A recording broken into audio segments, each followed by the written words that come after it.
Hi friends, Riders പാരഡൈസിൻ്റെ പുതിയൊരു വീഡിയോയിലേക്ക് എല്ലാവർക്കും സ്വാഗതം. നമ്മളിന്ന് റിവ്യൂ ചെയ്യാൻ പോകുന്നത് ഈ ഇരിക്കുന്ന ഒരു ഐറ്റമാണ്.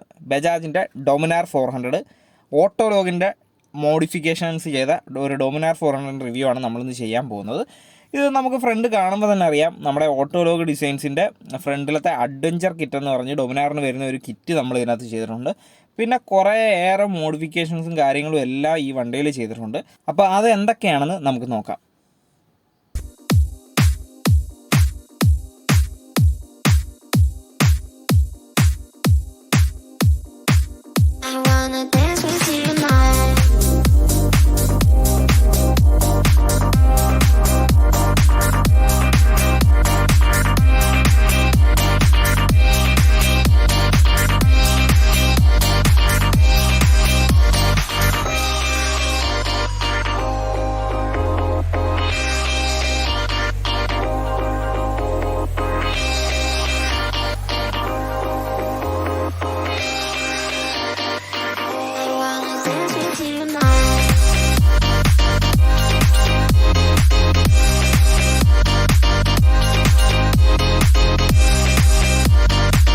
ആദ്യം നമുക്ക് ഫ്രണ്ടിൽ നിന്ന് തന്നെ തുടങ്ങാം. ഫ്രണ്ടിലൊരു നല്ലൊരു ടോളായിട്ടുള്ളൊരു വിൻസ്ക്രീൻ കാണാം. അത്യാവശ്യം നല്ല വിൻ ബ്ലാസ്റ്റും കാര്യങ്ങളും എല്ലാം നമുക്ക് പ്രൊട്ടക്റ്റ് ചെയ്യുന്നുണ്ട്. അതേപോലെ ഹെഡ്ലൈറ്റിൻ്റെ സെക്ഷനിലോട്ട് വരുമ്പം ഒരു സൈഡ് നമ്മൾ ഒരു സ്റ്റിക്കർ വർക്ക് പോലെ ചെയ്ത് ഒരു സ്മോക്ക്ഡ് ആയിട്ടുള്ള ഒരു എഫക്റ്റ് കൊണ്ടുവന്നിട്ടുണ്ട്. പിന്നെ നമ്മുടെ മെയിനായിട്ടുള്ള ഒരു ഐറ്റം എന്ന് പറയുന്നത് ഈ മഡ് ഗാർഡാണ്. അതായത് അഡ്വഞ്ചർ ബൈക്കിലൊക്കെ കണ്ടുവരുന്ന ടൈപ്പ് ഒരു മഡ് ഗാർഡാണ്. ഇതിനൊരു ബീക്ക് പോലെ നമുക്ക് ഫീൽ ചെയ്യുന്നുണ്ട്. ഇത് ഓട്ടോലോഗിൻ്റെ ആ കിറ്റിൻ്റെ കൂടത്തിൽ ഓപ്ഷണലായിട്ട് വരുന്ന ഒരു ഐറ്റം കൂടിയാണ്. പിന്നെ മെയിനായിട്ട് പറയേണ്ട നമ്മുടെ ഫ്രണ്ടിലൊരു നമ്പർ പ്ലേറ്റ് ഹോൾഡർ ഫ്രണ്ടിലേക്ക് വെച്ചിട്ടുണ്ട്. കാര്യം ബീക്ക് ഇരിക്കുന്നതുകൊണ്ട് നമുക്ക് ചെയ്യാൻ പറ്റില്ല. പിന്നെ മെയിനായിട്ട് പറയുന്നത് നമ്മുടെ ഓട്ടോലോഗിൻ്റെ കിറ്റ് തന്നെയാണ്. കാര്യം ഒരു അഡ്വഞ്ചർ ബൈക്കിൻ്റേതായിട്ടുള്ള ഒരു ലുക്ക് തന്നെ നമുക്ക് ഈ ഒരു ഫ്രണ്ട് കിറ്റിലൂടെ നമുക്ക് തരുന്നുണ്ട്. പിന്നെ മെയിനായിട്ട് പറയേണ്ട ഒരു കാര്യം എന്ന് വെച്ച് കഴിഞ്ഞാൽ സനയുടെ ക്രാഷ് കാർഡാണ് നമ്മളിവിടെ യൂസ് ചെയ്തിരിക്കുന്നത്. ഇതിൻ്റെ റേറ്റും കാര്യങ്ങളും എല്ലാം ഞാൻ കൃത്യമായിട്ട് പുറകെ പറയുന്നുണ്ട്. പിന്നെ മെയിനായിട്ട് പറയേണ്ടത് അതിനകത്തൊരു ഫോഗ് ലാമ്പ് കൂടി കൊടുത്തിട്ടുണ്ട്. ഇത് BS4 വണ്ടിയാണെന്ന് പറഞ്ഞിട്ടുണ്ട്. പക്ഷേ എന്നാലും ഇത് പുതിയ ഡൊമിനാറിൻ്റെ സൈഡ് മിറേഴ്സ് കയറ്റിയിട്ടുണ്ട്. അതേപോലെ നമ്മുടെ ഹാൻഡ് ഗ്രിപ്പ് ആയാലും ഇതെല്ലാം ചേഞ്ച് ചെയ്തിട്ടുണ്ട്. അതേപോലെ നമ്മുടെ ഹാൻഡിൽ ബാർ ചേഞ്ച് ചെയ്തിട്ടുണ്ട്. ഡൊമിനാറിന് സ്റ്റോക്ക് വരുന്ന ഹാൻഡിൽ ബാർ അല്ല ഇവിടെ യൂസ് ചെയ്തിരിക്കുന്നത്. പിന്നെ നിങ്ങൾക്ക് കാണുമ്പോൾ അറിയാം, ഇതിനകത്ത് റേസേഴ്സ് യൂസ് ചെയ്തിട്ടുണ്ട്. അപ്പം കുറച്ചുകൂടി ഒരു അഡ്വഞ്ചർ ബൈക്കിൻ്റേതായ രീതിയിൽ, അതായത് ഒരു ഓഫ് റോഡ് ബൈക്കിൻ്റേതായൊക്കെയുള്ള രീതിയിൽ ഒരു അപ്രൈറ്റ് ആയിട്ടുള്ളൊരു പൊസിഷൻ കിട്ടാൻ വേണ്ടി ചെയ്തിട്ടുണ്ട്. പക്ഷേ ഇത് ചെയ്തിരിക്കുന്നതെന്ന് വെച്ച് കഴിഞ്ഞാൽ നമ്മുടെ സ്റ്റോക്ക് ഡൊമിനാറിൻ്റെ സെക്ഷൻ വരുന്നതിൻ്റെ കൂട്ടത്തിൽ വെച്ചിട്ടാണ് ഈ എക്സ്റ്റൻഷനും കാര്യങ്ങളും എല്ലാം ചെയ്തിരിക്കുന്നത്. അപ്പം സത്യം പറഞ്ഞാൽ ഒരു സെമി ഫെയ്ഡ് ബൈക്കിൻ്റേതായിട്ടുള്ളൊരു ഫീല് തന്നെ നമുക്ക് കിട്ടുന്നുണ്ട്. ഒരു സെമി ഫെയ്ഡ് ആയിട്ടുള്ളൊരു അഡ്വഞ്ചർ ബൈക്ക്. പിന്നെ മെയിനായിട്ട് പറയേണ്ട ഒരു കാര്യം എന്ന് വെച്ച് കഴിഞ്ഞാൽ സനയുടെ സാഡിൽ സ്റ്റേയും അതേപോലെ തന്നെ നമ്മുടെ ഒരു ടോപ്പ് റാക്കും ചെയ്തിട്ടുണ്ട്. ഒരു ടൂറിങ് പർപ്പസിന് വേണ്ടി തന്നെയാണ് ഇത് മെയിനായിട്ട് ചെയ്തിരിക്കുന്നത്. പിന്നെ നിങ്ങൾക്ക് കാണുമ്പോൾ മനസ്സിലാവും, ആ ഒരു 18 മോഡലിൻ്റെ ഇതായിട്ടുള്ള സിംഗിൾ എക്സോസ്റ്റും കാര്യങ്ങളും എല്ലാം കാണാം. പിന്നെ അലോയ്സിനൊക്കെ അത്യാവശ്യം കളർ ചേഞ്ച് ചെയ്തിട്ടുണ്ട്. പിന്നെ ഇതിൻ്റെ ഓറഞ്ച് ബ്ലാക്ക് കളർ തീം ഒരു രക്ഷയില്ല. അത്രയ്ക്ക് അട്രാക്റ്റീവാണ് ഇതിൻ്റെ കളർ കോമ്പിനേഷൻ. കാര്യം ഈ വണ്ടിയായിട്ട് റോഡിലൂടെ പോയി കഴിഞ്ഞാൽ നോക്കാത്തതായിട്ട് ആരും കാണില്ല. കാര്യം എന്ന് പറഞ്ഞാൽ അത്രയ്ക്ക് അടിപൊളിയായിട്ടുള്ളൊരു റോഡ് പ്രസൻസ് ആണ് ഈ വണ്ടിക്കുള്ളത്. ആഹാരമായാലും ഒന്ന് നോക്കിപ്പോവും. പിന്നെ മെയിനായിട്ട് ചെയ്തിരിക്കുന്ന ഒരു മൊബൈൽ ഹോൾഡർ, പിന്നെ അതേപോലെ ഫോഗ് ലാമ്പും പിന്നെ ഹസാഡ് ഫ്ലാഷറും കാര്യങ്ങളൊക്കെയാണ് മെയിനായിട്ട് ചെയ്തിരിക്കുന്നത്.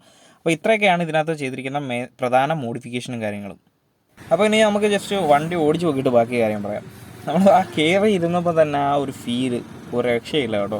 കാരണം എന്ന് വെച്ചാൽ അത്രയ്ക്ക് അപ്രൈറ്റ് ആയിട്ടുള്ള ഒരു റൈഡിങ് പോസ്റ്ററാണ്.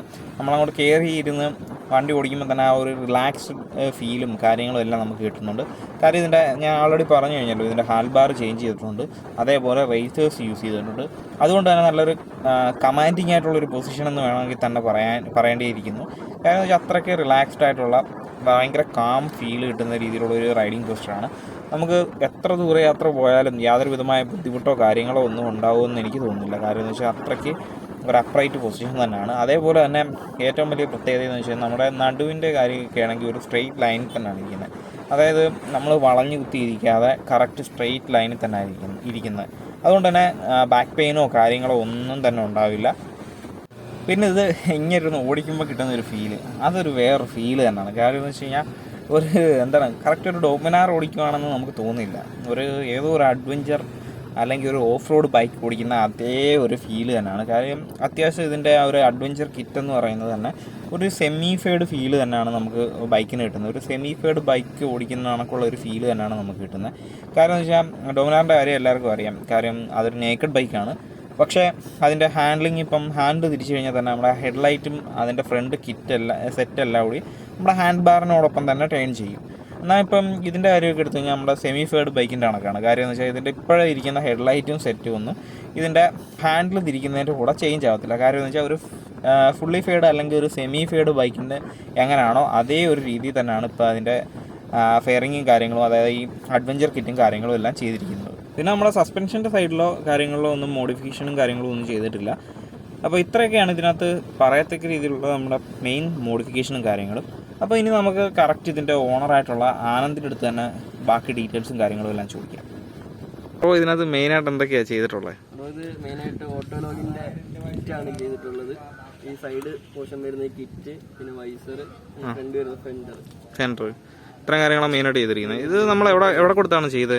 ഇത് കൊച്ചിയിലെ ഷോപ്പിലാണ് ചെയ്തത്, ബൈക്ക് നോയ്സ് കസ്റ്റംസ് എന്ന് പറയുന്നത്. ഓക്കെ. മൊത്തം കോസ്റ്റ് എന്തോ ഇതിൻ്റെ? കോസ്റ്റ് കിറ്റ്, പിന്നെ accessories, saddle stay, top back, handle, fog lamp, crash card എല്ലാം കൂടെ ടോട്ടൽ ഒരു 60 രൂപയായി. 60 രൂപയോളം ആയിട്ടുണ്ട്. ഈ പെയിന്റ് നമ്മൾ എവിടെ നിന്നാണ് ചൂസ് ചെയ്തത്? പെയിന്റിങ്ങും എല്ലാം അവിടെ തന്നെ ഡിസൈൻ ചെയ്തത്.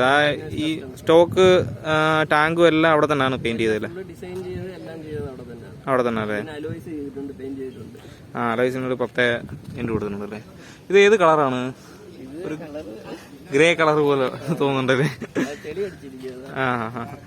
അതേപോലെ നമുക്ക് ഇതിന്റെ സൈഡ് മിറർ ഇപ്പം നമുക്ക് 2018 വരുന്ന മോഡൽ അല്ലല്ലോ ഇത്, പുതിയ ഡോമിനാറിന്റെ കേട്ടിട്ടുണ്ട്. പിന്നെ ഹാൻഡിൽ ബാറും കാര്യങ്ങളും ഒക്കെ. Handle bar art of motor cycle എന്ന് പറഞ്ഞൊരു ഇൻസ്റ്റാഗ്രാം പേജ് ഉണ്ട്. ഹാൻഡിൽ ബാർ ഇത് ചെയ്യുന്നുണ്ട്. അപ്പൊ അവരുടെ ഡോമിനാറിന്റെ ബാർ ഹാൻഡിലായത്. ഓക്കെ. റൈസർ ഇട്ടിട്ടുണ്ട്. ഓക്കെ ബ്രോ, ഈ ഹാൻഡിൽ ബാർ ഉദ്ദേശം എന്തോ കോസ്റ്റ് ആയിട്ടുണ്ടാവും? ഹാൻഡിൽ ബാർ ഒരു 2500 രൂപ ആയിട്ടുണ്ട്. ആർട്ട് ഓഫ് മോട്ടോർ സൈക്കിൾ എന്ന് പറഞ്ഞ ഇൻസ്റ്റാഗ്രാമിൽ പേജ് ഉണ്ട്. അവര് ഡോമിനാറിന്റെ ബാർ ഹാൻഡിൽ പ്രൊവൈഡ് ചെയ്യുന്നുണ്ട്. അവിടുന്ന് ഓൺലൈനായിട്ട് എടുത്തത്. പിന്നെ ഇതിനകത്ത് റൈസർ ഇട്ട് ഹൈറ്റ് നോക്കിയിട്ടുണ്ട്. ഓക്കെ. അപ്പം നമുക്ക് ഇതിനകത്ത് 2 സൈഡിലും നമ്മൾ ഓരോ ഫോഗ് ലാമ്പ് വെച്ചിട്ടുണ്ട്. ഓക്കെ. ഇതിന്റെ സ്പെഷ്യാലിറ്റി എന്ന് വെച്ചാൽ 2 കളർ കത്തും അല്ലേ? ഫോഗ് ലാമ്പ് ഏകദേശം ഒരു 4000 രൂപ ആയിട്ടുണ്ട്. 2 മോഡൽ കത്തിക്കാം. 2 കളറുണ്ട്, യെല്ലോ ഉണ്ട്, വൈറ്റും ഉണ്ട്. ഓക്കെ. ആ യെല്ലോ ഒന്ന് കത്തിക്കാവോ? ഓക്കെ. ഇതിപ്പം അത്യാവശ്യം ഫോഗി ആയിട്ടുള്ള ഏരിയ ഒക്കെ ആണെങ്കിൽ നമുക്ക് യെല്ലോ ഇട്ട് പോവാല്ലേ? അത്യാവശ്യം നല്ല രീതിയിൽ കിട്ടുന്നുണ്ട്, നല്ല പവറുണ്ട്. നമുക്ക് ആ വൈറ്റിന് എന്തോ ഉദ്ദേശം വെട്ടം കിട്ടുന്നുണ്ട് രാത്രിയിലൊക്കെ? നല്ല റേഞ്ച് കിട്ടുന്നുണ്ട്? നല്ല റേഞ്ച് കിട്ടുന്നുണ്ടല്ലേ? എന്തോ ആയിട്ടുണ്ട് ഇതിന്റെ കോസ്റ്റ്? 4000 രൂപ ആയിട്ടുണ്ടല്ലേ? പിന്നെ അത് നമ്മൾ ചെയ്തിരിക്കുന്ന നമ്മുടെ ക്രാഷ് കാർഡിലല്ലേ? ക്രാഷ് കാർഡിൽ HIGയുടെ തന്നെ അതിന്റെ ഒരു മൗണ്ട് ഉണ്ട്, മൗണ്ട് അതിനകത്ത് ചെയ്തിട്ട് മൗണ്ട് ചെയ്ത് വെച്ചേക്കല്ലേ? ഇതിപ്പോ സനയുടെ അല്ലേ ക്രാഷ് കാർഡ് വെച്ചേക്കുന്നത്? സനയുടെ ക്രാഷ് കാർഡ്, പിന്നെ ടോപ്പ് റാക്ക്. ഇതിന് ഉദ്ദേശമൊക്കെ എന്തോ റേറ്റ് വന്നിട്ടുണ്ടോ ഓരോന്നിനും? ക്രാഷ് കാർഡ് ഒരു 5000 രൂപയ്ക്ക് അകത്താവും. 2018 മോഡൽ ഡോമിനാറിന്റെ. പിന്നെ UG ആകുമ്പോഴത്തേക്ക് ഡിഫറൻസ് വരും. ഓക്കെ. സാഡിൽ സ്റ്റേ ഒരു 3 രൂപയ്ക്ക് അകത്താവും, 2900 ആ റേഞ്ച് ആവും. Top rack 4200 ആയിട്ടുണ്ടല്ലേ? അപ്പോൾ മൊത്തത്തിൽ നമ്മൾ ഇതിനകത്ത് മോഡിഫിക്കേഷന് വേണ്ടി ചിലവാക്കിയിരിക്കുന്ന 60,000 രൂപയോളാണല്ലേ ടോട്ടൽ എമൗണ്ട്? ബ്രോ, പിന്നെ ഫ്രണ്ട് നമ്മൾ ചെയ്തിരിക്കുന്നത് ആ വൈസറും കാര്യങ്ങളും അതൊക്കെ ഉദ്ദേശം എന്തോ റേറ്റ് വരുന്നുണ്ട്? അത് നമ്മുടെ കിറ്റിന്റെ കൂടെ തന്നെ അവര് 3 സംഭവങ്ങളാണ് പ്രൊവൈഡ് ചെയ്യുന്നത്. സൈഡ് ഈ കിറ്റ്, വൈസർ, പിന്നെ 3 നമുക്കിപ്പോ കിറ്റ് എടുക്കാം, അല്ലെങ്കിൽ കിറ്റും ഫെൻഡറുമായിട്ട് എടുക്കാം, അല്ലെങ്കിൽ കിറ്റും വൈസറും എടുക്കാം. ഇഷ്ടത്തിന് എടുക്കാം. പിന്നെ നമ്മൾ ഈ ഹാൻഡിൽ ബാർ റേസ് ചെയ്തതിനു ശേഷം കംഫർട്ട് എങ്ങനെയുണ്ട് റൈഡിങ്ങിന്റെ? സ്റ്റോക്ക് ഹാൻഡിലിൽ നിന്നും നല്ല വ്യത്യാസമുണ്ട്. അതായത് നമ്മൾ ഇരിക്കുമ്പോൾ നല്ല റെസ്റ്റിംഗ് പൊസിഷൻ, കൈയൊക്കെ ഷോൾഡറും നല്ല ഇതായിട്ടാണ് ഇരിക്കുന്നത്. വലിയ ഇഷ്യൂസ് ഒന്നും വരുന്നില്ല, വൈബ്രേഷനും വലിയ കുഴപ്പമില്ല. ബ്രോ, ഇത് കിറ്റ് കയറ്റിയതിനു ശേഷം നമ്മുടെ ഈ കിറ്റിന്റെ ഏരിയയിലോ എന്തെങ്കിലും വൈബ്രേഷനോ കാര്യങ്ങളോ വല്ലതും ഉണ്ടോ? ഇല്ല, വൈബ്രേഷന്റെ ഇഷ്യൂസ് ഇപ്പം ഇതുവരെ കുഴപ്പമൊന്നുമില്ല, വലിയ പ്രശ്നം ഉണ്ടാകുന്നു. അല്ലാതെ കിറ്റിന്റെയും അതേ കണക്ക് ആ വൈസറിന്റെ സൈഡോ യാതൊരു വിധമായ വൈബ്രേഷനും കാര്യങ്ങളൊന്നും ഇല്ലല്ലേ? നോർമലി കിട്ടിയിട്ടൊന്നുമില്ല. അപ്പോൾ ഇത്രയൊക്കെയാണ് നമ്മുടെ ഓട്ടോലോഗ് ഡിസൈനിൻ്റെ ഡൊമിനാർ 400ൻ്റെ കാര്യങ്ങൾ. നമുക്കിന്ന് വണ്ടി പ്രൊവൈഡ് ചെയ്തിരിക്കുന്നത് ആനന്ദ് ബ്രോയാണ്. അപ്പം ആനന്ദിൻ്റെ ഇൻസ്റ്റഗ്രാം ഐഡിയും കാര്യങ്ങളും എല്ലാം നമ്മൾ ഈ ഡിസ്ക്രിപ്ഷൻ ബോക്സിൽ കൊടുക്കുന്നതായിരിക്കും. അപ്പോൾ എല്ലാവരും ഒന്ന് ചെക്ക് ചെയ്യുക. അതേപോലെ നമ്മുടെ ചാനൽ ഇതുവരെ സബ്സ്ക്രൈബ് ചെയ്യാത്തവരുണ്ടെങ്കിൽ ദയവായിട്ടൊന്ന് സബ്സ്ക്രൈബ് ചെയ്യുക. അതേപോലെ ആ ബെല്ലൈക്കൺ കൂടി ഒന്ന് എനേബിൾ ചെയ്ത് നോട്ടിഫിക്കേഷൻ ആളുകൂടി കൊടുക്കുക. കാര്യം നമുക്ക് കൂടുതൽ ഫോളോവേഴ്സും കാര്യങ്ങളുമൊക്കെ ഉണ്ടായാലേ നമുക്ക് ഇതുകൊണ്ടൊക്കെയുള്ള വീഡിയോകളൊക്കെ ചെയ്യാൻ ഒരു ഇൻസ്പിറേഷൻ ഉണ്ടാവും. അപ്പോൾ താങ്ക്സ് ഫോർ വാച്ചിങ്.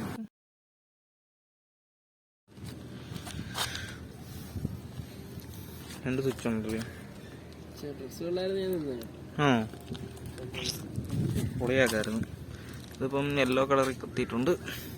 അത് നമ്മൾ പയ്യെ മാറ്റി. ഇത് ചുമ്മാ രണ്ടുകൂടി ഇട്ട് കഴിഞ്ഞാൽ എന്ത് പറ്റും?